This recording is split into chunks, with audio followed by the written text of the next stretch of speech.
So the Trump administration and the EPA made a big change last week to climate policy. For years now, the auto industry has tried to reduce its carbon footprint by producing more electric vehicles and hybrids. But now, the government says it can save you money and strengthen the economy by going back to gas-powered vehicles. So how would this work? The government heavily regulates the car industry for greenhouse gas emissions.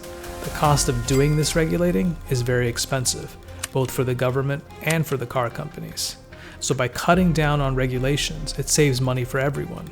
This action will eliminate over $1.3 trillion of regulatory costs and help bring car prices tumbling down dramatically.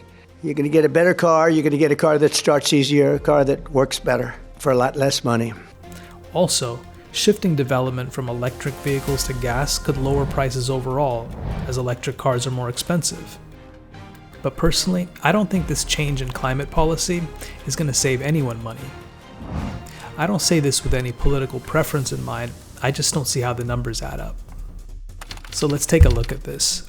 First, reducing the costs of regulation and incentives for automakers and the government doesn't guarantee any savings for the general public.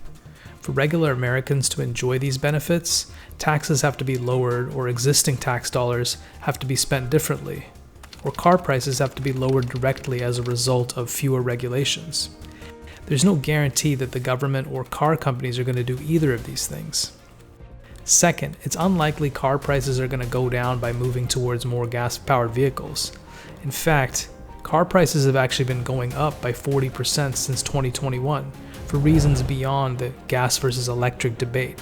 Are you in the market for a new car? If you're considering an electric vehicle, you should know that sales are down. That could be good for us, right? Melanie Hastings is watching the decline and the reasons why. These reasons include things like chip shortages, increased gas and oil prices, and higher maintenance and repair costs.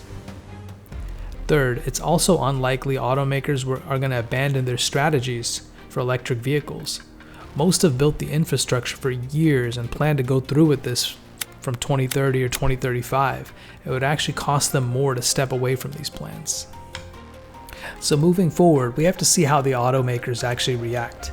Statements by Ford and Honda seem to indicate they plan to stick with a multi-developmental approach, as people still want electric vehicles and hybrids. And even if the US market seems bent on more gas vehicles, there's still a ton of incentives in global markets for electric vehicles and hybrid. So it's not certain that auto companies are going to change their strategy as a result of the EPA's ruling here. If you want a fuller, more detailed discussion on the Trump administration and their EPA's change in policy and its impact on the economy, check out my Substack article, which is linked in the description below. My name is Varun, and this is Ethical Crossroads, where we discuss the intersection of business strategy and law.